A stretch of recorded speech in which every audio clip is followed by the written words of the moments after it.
ગુજરાતમાં ડેરીના દૂધિયા રાજકારણનો પ્રભાવ ખૂબ જ મહત્વપૂર્ણ આંકવામાં આવે છે। તેવામાં ભરૂચ અને નર્મદા જિલ્લાની સહકારી દૂધ ઉત્પાદક સંસ્થા દૂધધારા ડેરીની વ્યવસ્થાપન સમિતિની ચૂંટણી માટે આજે ફોર્મ ભરવાની શરૂઆત થઈ, જેમાં ભાજપના બે દિગ્ગજ નેતાઓ ધારાસભ્ય અરુણસિંહ રાણા અને નર્મદા ભાજપ પૂર્વ પ્રમુખ ઘનશ્યામભાઈની પેનલ ટકરાવાની છે। તો બીજી બાજુ આદિવાસી નેતા છોટુ વસાવાના પુત્ર મહેશ વસાવાએ અપક્ષ પેનલ ઉતારી અરુણસિંહ સામે મોરચો માંડવાની જાહેરાત કરી છે।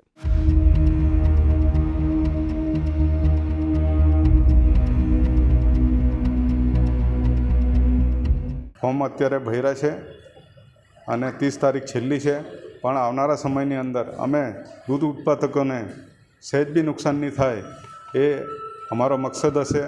બીજી વસ્તુ છે કે જે સામેની પેનલ છે, સામેની એટલે અરુણસિંહ રાણા, અમે ઘનશ્યામભાઈ સાથે આટલા વર્ષો વિતાવ્યા છે, છતાં કદાચ પાર્ટી આ કોઈ પાર્ટીનું ઇલેક્શન નથી, ભાજપ કોંગ્રેસ બીટીપી એનું ઇલેક્શન નથી, આ સહકારી ખેડૂતોનું અને મજદૂરનું જે ખેત મજૂરો છે એનું ઇલેક્શન છે।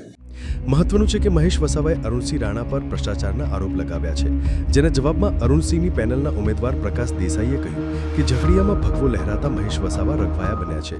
એમાં તો બીજું કંઈ કહેવું નથી। હું પાછલા 3 વર્ષથી એમનાથી જુદો પડેલો છું। ભારતીય જનતા પાર્ટીનો ભગવો ઝઘડિયા તાલુકામાં લોકશાહી પછી પહેલી વખત લહેરાયો છે, તો સ્વાભાવિક છે એમને દુઃખ હોય।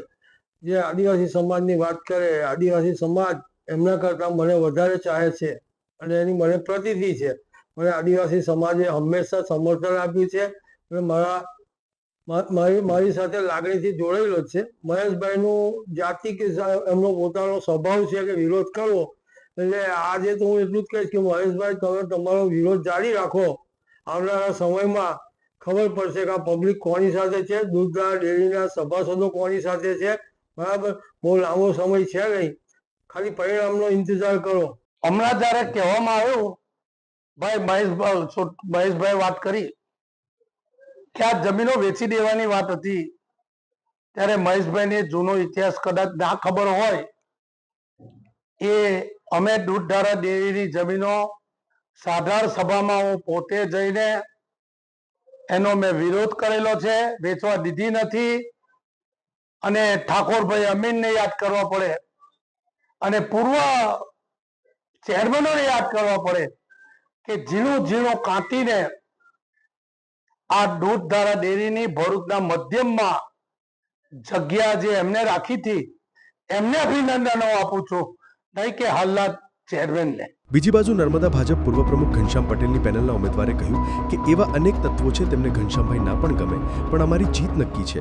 ઘણા એવા બી તત્વો છે કે જેમને ઘનશ્યામભાઈ ના પણ ગમતા હોય, તેના માટે ઘણા બધા પેતરા રચી અને ઘણું બધું ઊભું કરી શકે છે, પણ એ ઘનશ્યામભાઈને કાંઈ નડે નહીં, કારણ કે મતદારો છેલ્લા ઘણા વર્ષોથી, છેલ્લા 17 વર્ષથી એમની પર ભરોસો મેકેલો છે ને ભરોસો ફરી પણ મેકે ને 15 સીટ હાથે વિજય મેળવે છે। જય માતા। દૂધધારા ડેરીની આ ચૂંટણીમાં હવે ભાજપ વર્સિસ મહેશ વસાવા પેનલ વચ્ચે ચૂંટણી યોજાવાની છે।